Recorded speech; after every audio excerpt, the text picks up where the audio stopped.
नमस्कार मित्रों, पिछले कार्यक्रमों में हमने कर्क लग्न के लिए बुध प्रथम भाव से लेकर दशम भाव तक क्या फलित देते हैं, फलित कैसे देते हैं, कैसे देखना है, इन सब बातों को देखा है, सीखा है। इस कार्यक्रम में हम एकादश भाव और द्वादश भाव के लिए बुध क्या फलित उत्पन्न करेंगे, ये फलित कैसे देंगे, कर्क लग्न के लिए कैसे फलित उत्पन्न करेंगे, ये देखने वाले हैं, समझने वाले हैं। चलिए शुरू करते हैं एकादश भाव से। सबसे पहले ग्रह का कारकत्व से क्या फलित उत्पन्न होते हैं वो देखने हैं। तो बुध के कारकत्व से यहां पे क्या फलित उत्पन्न होंगे, कारकत्व से फलित देखने के लिए पहले ग्रह की बलवत्ता देखना जरूरी है। ग्रह की बलवत्ता दो विभागों में बांटी जाती है, एक तो राशि बलवत्ता, दूसरी भाव बलवत्ता। यहां पे बुध की अगर राशि देखें तो ये वृषभ राशि में है, दो आंकड़ा है, यानी वृषभ राशि में, वृषभ राशि के स्वामी शुक्र है, शुक्र के बुध के साथ मित्रत्व के संबंध है। ये मित्र की राशि में होने के कारण इनको राशि बल अच्छा प्राप्त है। अब राशि बल अच्छा है, अगर भाव बल की बात करें तो ये लाभ भाव है, और बुध व्यापार का कारक ग्रह है, वाणिज्य का कारक ग्रह है। लाभ भाव इसको अपने गुणों का प्रदर्शन करने के लिए अच्छा है, इस कारण इसको भाव बल भी है अच्छा यहाँ पे। अब भाव बल भी है और राशि बल भी है, इस कारण बुध के कारकत्व से जो बातें जानी जाती है इनके मामले में शुभ फलित प्राप्त होंगे। यानी बुध के कारकत्व में बुद्धि आती है, वाणी आती है, तो ये व्यक्ति बुद्धिमान होगा, वाचाल होगा, थोड़ा अच्छी बातें करेगा, बुद्धिपूर्ण तर्कपूर्ण बातें करेगा, ये बात पता चलती है।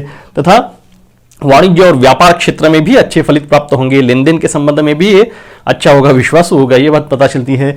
गणित में ये होशियार होगा, तर्कशास्त्र यानी तर्क बुद्धि के हिसाब से बहुत अच्छा होगा, इसकी तर्क बुद्धि अच्छी होगी, लेखन कला में अच्छा होगा, यानी इसका हस्ताक्षर अच्छा होगा, ये बात पता चलती है। इसके लिखने की जो क्षमता है या प्रदर्शन करने का, अभिव्यक्ति का भी कारक है, तो लेखन से अभिव्यक्ति करना यह भी बुध के ही कारकत्व में आता है।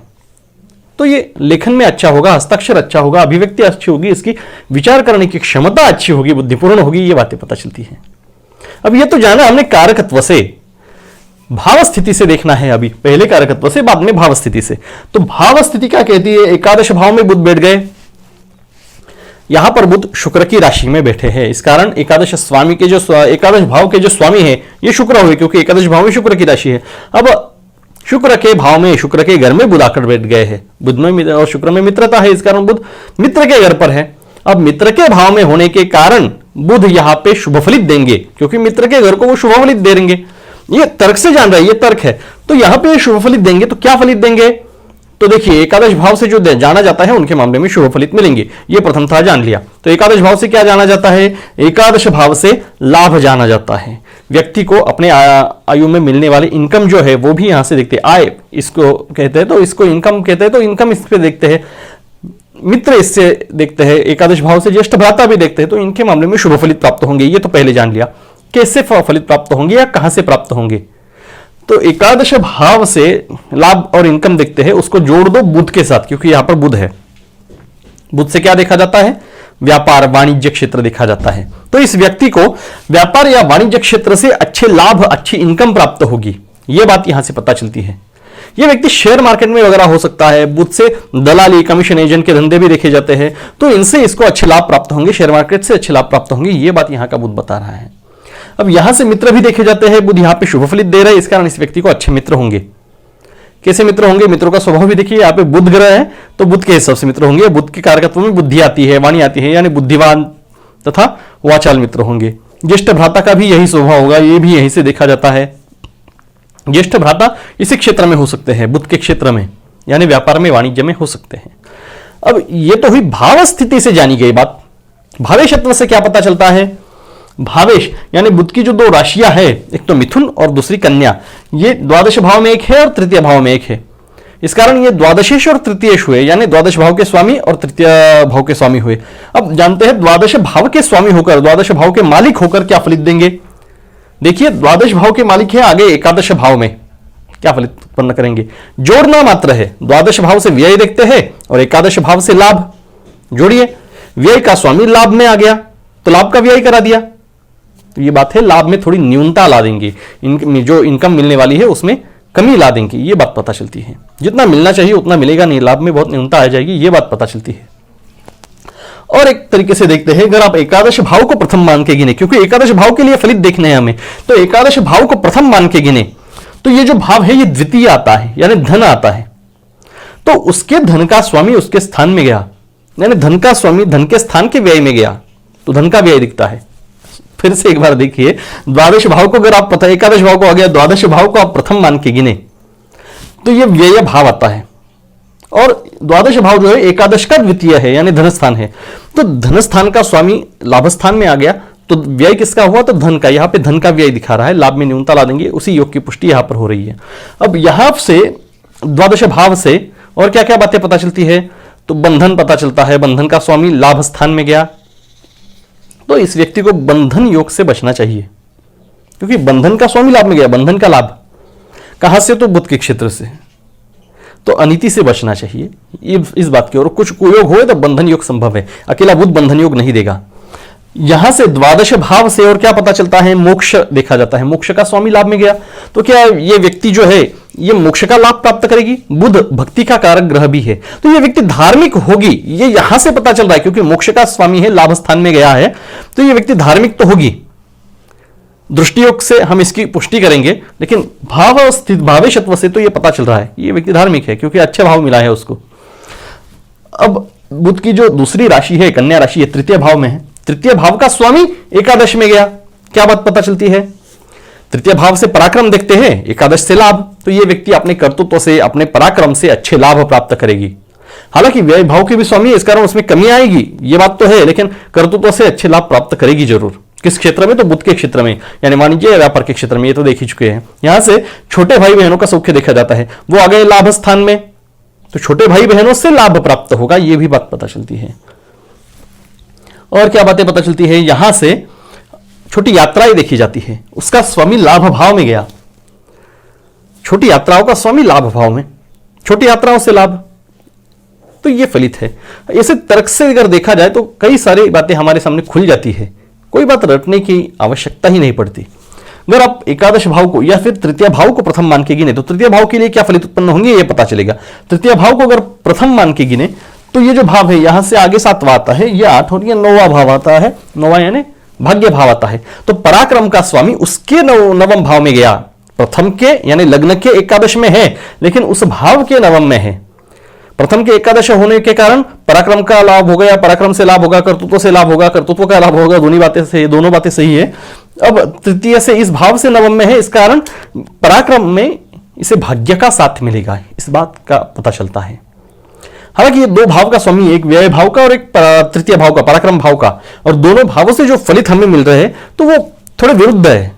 यहां से पराक्रम की वृद्धि होगी, पराक्रम से लाभ प्राप्त होगा, और व्यय से पता चल रहा है कि अरे इसके पराक्रम का माफ कीजिएगा, इसके लाभ में न्यूनता आ रही है, इसके लाभ का व्यय हो रहा है। दोनों बातें सही है, पराक्रम से इसे लाभ तो प्राप्त होंगे, लेकिन व्यय का स्वामी होने के कारण उसमें कमी आएगी, न्यूनता आएगी, ये बातें पता चल रही है। अब ये तो जाना भावेशत्व से, दोनों भावों के स्वामित्व से। अब दृष्टि योग से क्या पता चलता है? एकादश भाव में रहकर बुध पंचम भाव पर पूर्ण दृष्टि डालते हैं, सप्तम दृष्टि होती है बुध को, तो अपने सामने वाले घर पर पूर्ण दृष्टि डालते हैं। पंचम भाव में राशि है, 8 आंकड़ा है, मंगल की राशि है, मंगल और बुध में समसंबंध है, ना शत्रु है ना मित्र है, इस कारण इस भाव के लिए मध्यम फलित देंगे। अब ये तो जान लिया फलित कैसे दे रहे, क्या फलित देंगे, पंचम भाव से क्या देखा जाता है उस बारे में ये मध्यम फलित देंगे। पंचम भाव से संतति सौख्य देखा जाता है, और बुध की दृष्टि लाभ भाव से उस स्थान पर है, इस कारण इसको संतति का लाभ होगा, इस तरफ ये इंगित कर रही है। बुध नपुंसक ग्रह है, अकेले बुध संतति योग नहीं दे सकते, यानी ज्यादा संतति, अल्प संतति हो सकती है अकेले बुध के कारण, लेकिन ज्यादा संतति अकेले बुध नहीं दे सकते।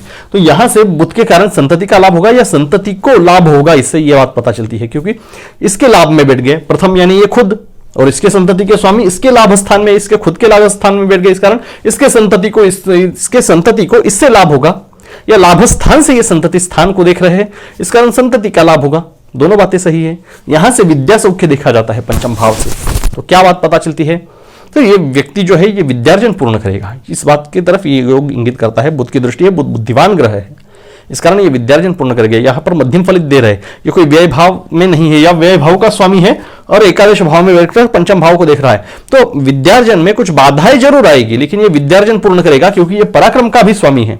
आप तर्क की ओर ध्यान दीजिएगा, ये तृतीय भाव का स्वामी है, लाभ भाव में बैठा और विद्या या शिक्षण के स्थान पर दृष्टि डाल रहा है, इस कारण ये विद्यार्जन तो पूर्ण करेगा। उसमें व्यय भाव का स्वामी है, इस कारण उसमें कुछ बाधाएं आएगी, इतना ही।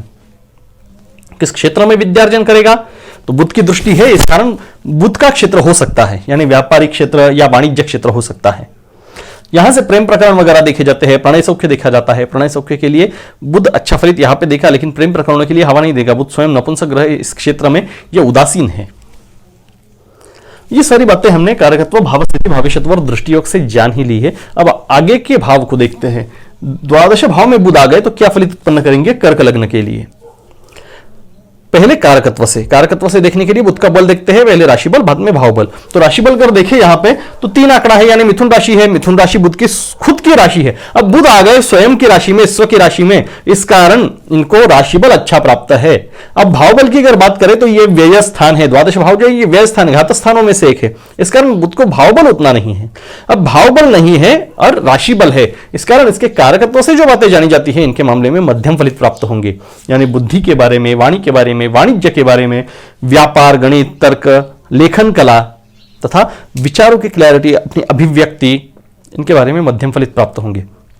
अब ये तो जाना फलित कैसे प्राप्त हो, शुभ है, अशुभ है या मध्यम है, ये तो जान लिया। अब भाव स्थिति से जानते हैं, सटीकता की ओर जाते हैं। भाव स्थिति यानी द्वादश भाव में बुध बैठ गए, क्या फलित देंगे? ये खुद की राशि में भी है, यानी भावेशत्व से भी देखते हैं, क्योंकि ये खुद ही के घर में, ये भाव में भी वही है और इस भाव में उनकी खुद की राशि है, यानी खुद के घर में आकर बैठ गए। तो दोनों से क्या पता चलता है? बुध को यहां बल भी प्राप्त है, यहां से व्यय देखते हैं। अब बुध यहां पर खुद के घर में बैठे होने के कारण इस भाव के लिए शुभ फलित दे रहे हैं।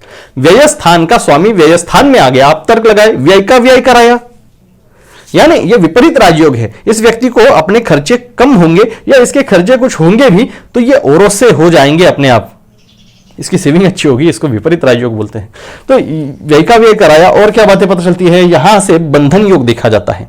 बुध यहां पर अकेले बंधन योग नहीं कराएंगे, लेकिन शनि के साथ, राहु के साथ कुछ कुयोग बन गए यहां पे, तो लेखन के कारण बंधन योग बन सकते हैं। बुध लेखन के कारक है, वाणी के कारण, गलत वाणी बोलने के कारण बंधन योग, जेल में जाना पड़ सकता है।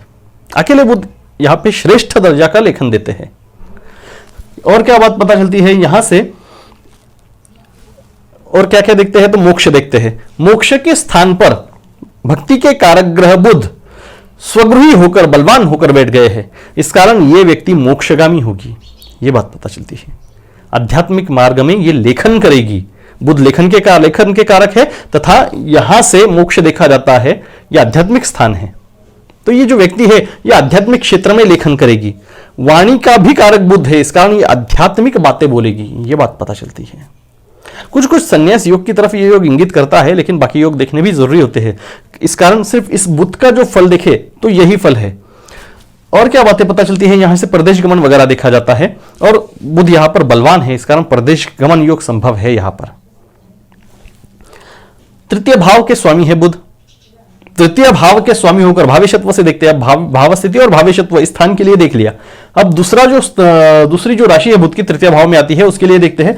तृतीय भाव के स्वामी होकर द्वादश भाव में चले गए, क्या बात पता चलती है? तृतीय भाव से पराक्रम देखते हैं, कर्तृत्व देखते हैं, और ये व्यय स्थान में चले गए, तो क्या बात पता चली? तो क्या कर्तृत्व का, पराक्रम का व्यय हो गया?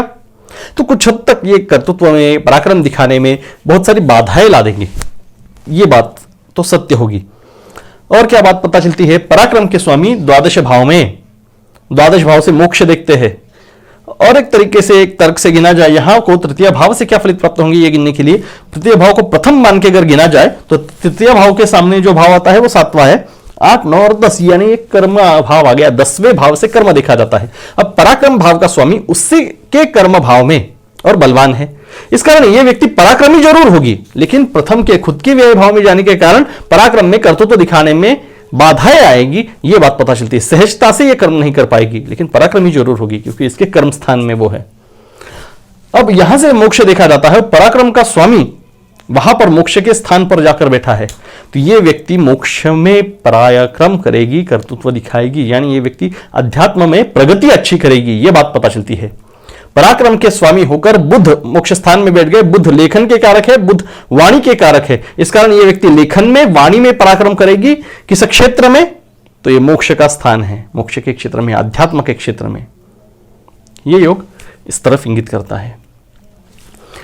और क्या क्या बातें पता चलती है? तो यहां पर बैठे जो बुध है दृष्टि योग से सातवीं दृष्टि इनकी षष्ठ भाव पर आती है। षष्ठ भाव में गुरु की राशि है, गुरु इनके न शत्रु है न मित्र है, यानी समग्र है। इस कारण षष्ठ भाव के लिए मध्यम फलित देंगे। क्या फलित देंगे?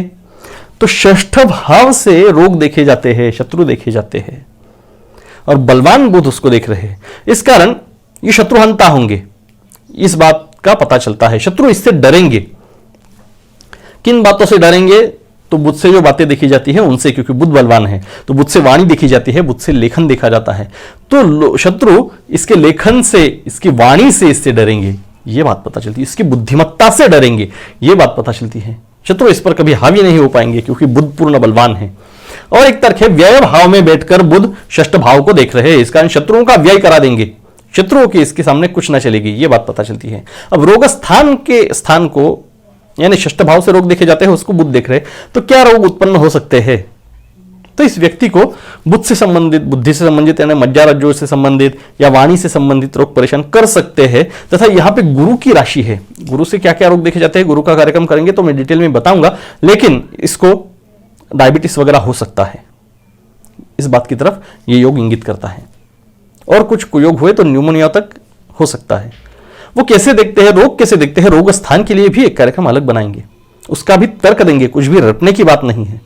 आप कार्यक्रम अगर देखते जाएंगे हर एक कार्यक्रम, तो सुनते सुनते आपको पता चल जाएगा कि किस भाव से क्या देखते हैं, किस ग्रह से क्या क्या देखते हैं, और उससे ही आपकी प्रैक्टिस होती चली जाएगी। इसमें प्रैक्टिस महत्वपूर्ण है। अगर अभी तक चैनल को सब्सक्राइब नहीं किया है तो सब्सक्राइब का बटन जरूर दबाइएगा। अगले कार्यक्रम में हम सिंह लग्न के लिए बुध के 12 भावों में फलित देखेंगे, उसको समझेंगे, ना सिर्फ देखेंगे, उसको समझेंगे भी।